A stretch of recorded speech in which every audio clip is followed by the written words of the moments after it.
विद्यार्थियों नमस्कार। हिंदी साहित्य क्लासेज पीआर सर के यूट्यूब चैनल पर आप सभी स्टूडेंट्स का हार्दिक स्वागत है, अभिनंदन है। बोर्ड परीक्षा की तैयारी अभी इस सीरीज के अंतर्गत आज का अपना वीडियो आधारित है फिराक गोरखपुरी की रुबाइयों और गज़लों पर। कक्षा 12वीं के हिंदी अनिवार्य के विद्यार्थियों के लिए वीडियो है और इसमें हम उनके द्वारा जो रुबाइयाँ हैं और जो गज़लें हैं उनका अध्ययन करेंगे। चैनल पर आप यदि नए हैं तो ज़रूर सब्सक्राइब करें, कमेंट और लाइक करना ना भूलें, अपनी राय ज़रूर दें। आपका प्यार और समर्थन मिलता है तो काफ़ी अच्छा लगता है। विद्यार्थियों, जो भी वीडियो मैंने भेजे हैं पहले उनको भी आप ज़रूर देखें और उसके बाद में आगे की वीडियो को देखेंगे तो आपको अच्छी तरह से एक एक अध्याय समझ में आ जाएगा।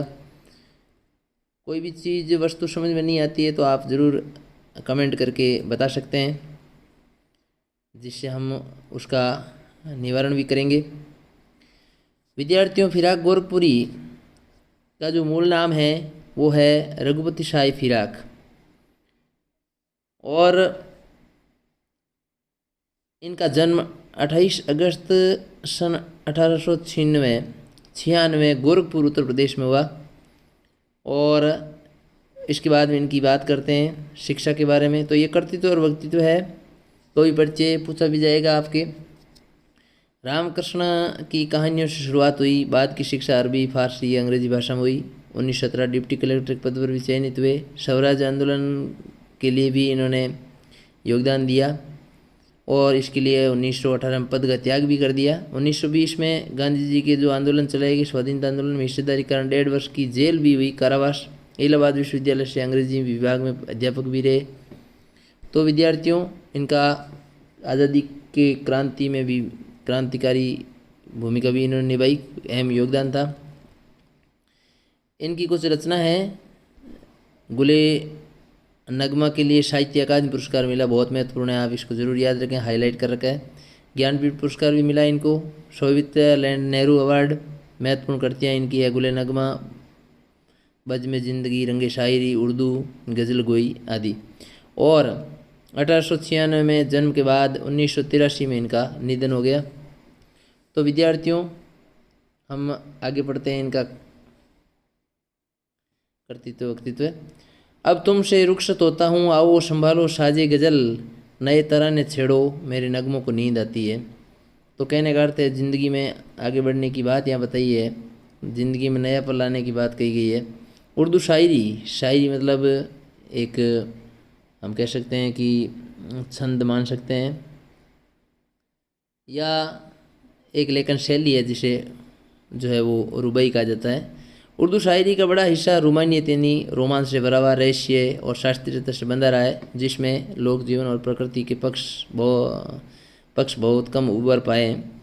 नज़ीर अकबराबादी, इल्ताब हुसैन हाली जैसे जिन कुछ शायरों ने इस रिवाज को तोड़ा है, उनमें एक प्रमुख नाम फिराक गोरखपुरी का भी आता है, जो बड़ा शान से लिया जाता है।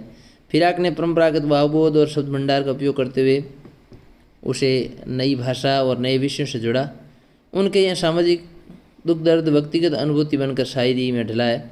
इंसान के हाथों इंसान पर जो गुजरती है उसकी तल्ख सच्चाई यानी कठोर सच्चाई और आने वाले कल के प्रति एक उम्मीद, दोनों को भारतीय संस्कृति लोक भाषा के प्रतीकों से जोड़कर फिराक गोरखपुरी ने अपनी शायरी का एक निराला या अद्वितीय यानी अनूठा महल खड़ा किया है। उर्दू शायरी का मतलब है जो रचना होती है वो उर्दू में शायरी कहते हैं उसको। अपने लाक्षणिक प्रयोगों और चुस्त मुहावरों के लिए प्रसिद्ध है, विख्यात है। शेर लिखे नहीं जाते, कहे जाते हैं। शेर कहना मतलब शायरी कहना, पंक्तियाँ बोलना, यानी एक तरह का संवाद प्रमुख होता है। मीर और गालिब की तरह फिराक ने भी कहने की शैली को साध कर आम आदमी और साधारण जनजीवन से अपनी बात कही है। प्रकृति, मौसम, भौतिक जगत के सौंदर्य को शायरी का विषय बनाते हुए कहा, दिव्यता भौतिकता से पृथक वस्तु नहीं है जिसे हम भौतिक कहते हैं, वही दिव्य भी है। तो यहाँ पर उन्होंने जो है वो बताया है, फिराक की रुबाई में हिंदी का एक घरेलू रूप दिखता है। भाषा सरल सहज प्रसंग के अनुसार है। सूरदास के वात्सल्य वर्णन की सादगी की याद दिलाती है। तो यहाँ पर माँ और पुत्र का वर्णन किया गया है, जिसके कारण यहाँ पर वात्सल्य रस है। खड़ी बोली हिंदी भाषा काम में ली गई है, उर्दू मिश्रित भाषा काम में ली गई है। प्रसाद गुण है, वात्सल्य रस की सादगी की याद दिलाता है। मुझे चांद चाहिए मैयारी, मैं चंद्र खिलौना ले आओ, जैसे बिंब आज भी उन बच्चों के लिए एक मन लुभावन खिलौना है जो वातानुकूलित कमरों में बंद नहीं रहते, छत पर चटाई बिछाकर सोते हैं और चंदा मामा के नदिया किनारे उतरने और कल्पित दूध भात खाने की कल्पना से निहाल है, यानी खुश है। मामा भी तो एक साक्षात खिलौना है बच्चों का, खासकर उन बच्चों का जिनके जीवन में महंगे खिलौने भले न हो पर जो चंद्राभ रिश्तों का मर्म समझते हैं। एक कठिन दौर यह है कि घर लौट बहुत रोए माँ बाप अकेले में, मिट्टी के खिलौने भी सस्ते ने थे मेले में। कहने का अर्थ है ये उन बच्चों के लिए होता है जो खरीद नहीं पाते हैं चीज़ें, या जिनके पास आर्थिक तंगी होती है पैसों की। लोका देना, घुटनों में लेकर कपड़े पहनाना। तो ये आप जाना ही बात ने कि किस तरीके से या किया एक माँ बेटे ने, छोटा होता है बच्चा, हम छोटे होते हैं तो माँ अपने घुटनों के बीच में बैठा करके कैसे कपड़े पहनाती है, नहलाना धुलाना और बालों में कंघी करना। तो वो सब बातें यहाँ पर इस में बताई गई विद्यार्थियों। वही लिखा है, देखो, कपड़े पहनाना, गैस यानी बालों में कंघी करना, रूपवती मुकड़ा, नरम दमक यानी चमक, जिद पर आया बालक, रस की पुतली। रस की पुतली मतलब वो रक्षाबंधन का, रक्षा का धागा, आनंद की पुतली, आनंद का जो धागा होता है वो। ये कुछ विलक्षण प्रयोग है हिंदी उर्दू लोक भाषा के अनूठे गठबंधन के जिसे गांधी जी की हिंदुस्तान के रूप में पलवित करना चाहते थे। माँ हाथ में आईना देकर बच्चे को कहला रही है, देख आईना चांद में उतराया है, चांद की परछाई भी चांद ही है। कल्पना की आंख का भला क्या मुकाबला। तो कल्पना का कोई अंत नहीं होता। रूपवती मुकड़े पे नरम दमक लाने के लिए छठे छमा से पर्व त्यौहार पर ही सही कुछ न फरमाइशें भी पूरी कर दी जाती है। फरमाइश मतलब कुछ इच्छाएँ पूरी होती है हमारी। दिवाली में चीनी मीठी खिलौने, राखी में बिजली की तरह चमक रहे लच्छे। तो ये सब कुछ है विद्यार्थियों इसमें। रक्षाबंधन एक मीठा बंधन है। रक्षाबंधन के कच्चे धागे पर बिजली के लच्छे हैं। सावन में रक्षाबंधन आता है, सावन की पूर्णिमा को, और उसमें बारिश भी होती है, झीनी झीनी घटाएं चारों ओर छाई रहती है। वही यहाँ लिखा है, सावन का जो संबंध झीनी घटा से है, घटा का जो संबंध बिजली से है, वही संबंध भाई का बहन से होता है। जैसे बिजली बादलों से अलग नहीं हो सकती, वैसे ही भाई बहन का संबंध जो है वो कभी टूट संबंध होता है। पाठ में फिराक की एक गज़ल भी शामिल है। रुबाइयों की तरह ही फिराक की गज़लों में भी हिंदी समाज उर्दू शायरी की परंपरा भरी हुई है। इसका अद्भुत नमूना है ये गज़ल। तो रुबाइयाँ और गज़लें यहाँ पर फिराक गोरखपुरी की दी गई है हिंदी अनिवार्य में। ये गज़ल कुछ इस तरह बोलती है जिसमें दर्द भी है, एक शायर की ठसक भी है, पीड़ा भी है, साथ ही है काव्य कल्प की वह ऊंचाई जो गज़ल की विशेषता मानी जाती है।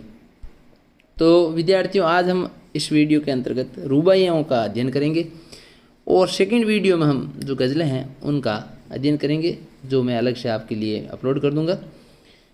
यहाँ पर मैं आपको रुबाइयों के बारे में बताता हूँ कि किस तरीके से। तो आपको प्रसंग भी लिखना है कि प्रस्तुत अवतरण फिराक गोरखपुरी दोबारा जो रचना है गुले नगमा से ये रुबाइयाँ ली गई है, और इसमें उर्दू फारसी भाषा का में ली गई है, और वात्सल्य रस का चित्रण किया गया जो माँ और बेटे का है। माँ एक नन्हे शिशु होता है, छोटा जो बच्चा होता है, उसके प्रति जो अपना प्यार बता रही है, किस तरीके से उसको बाहों में लेना सुलाना, ये सब कुछ इसका वर्णन है। ये तो हो गया आपके प्रसंग, और व्याख्या फिर हम करेंगे इसमें। तो यहाँ पर विद्यार्थियों देखो लिखा है कि आंगन में लिए चांद के टुकड़े को। तो चांद का टुकड़ा कौन है? माँ का पुत्र है, चांद का टुकड़ा है, यानी बहुत प्यारा है वो, जिसको चांद का टुकड़ा कहा गया है यहाँ कवि के द्वारा। वात्सल्य रस है और उर्दू मिश्रित खड़ी बोली हिंदी भाषा इसमें काम में ली गई। देशी शब्दों का भी प्रयोग किया गया है। अनुप्रास, पुनरुक्ति, प्रकाश, अलंकार है। माँ चांद, आंगन में माँ चांद के टुकड़े इन बहुत प्यारे बच्चे को लेकर के खड़ी है, हाथ में झुलाती है, यानी कि उसको हाथ में खिला रही है, गोद में, उसे गोद भरी, उसे गोद में लेकर के रह करके, पुनरुक्ति, प्रकाश, अनुप्रास, अलंकार, रह करके हवा में लोका देती है। लोका देना मतलब ये देश मारवाड़ी शब्द है, उछालना।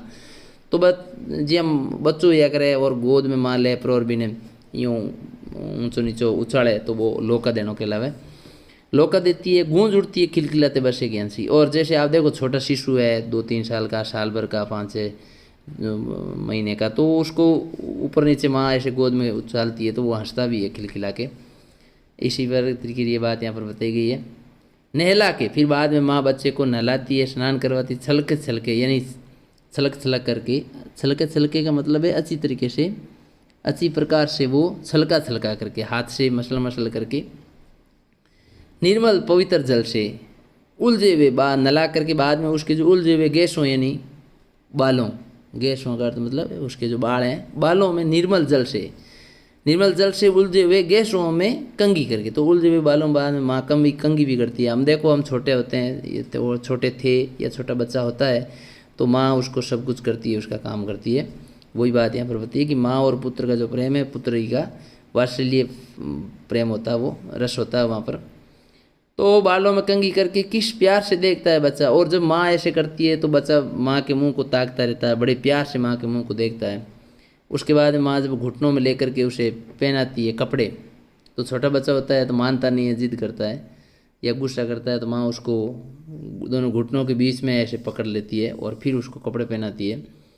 तो ये सब कुछ माँ और एक पुत्री के बीच में या पुत्र के बीच में जो है प्रेम का स्नेह का जो धागा है वो यहाँ पर घटित होता है, चलता है।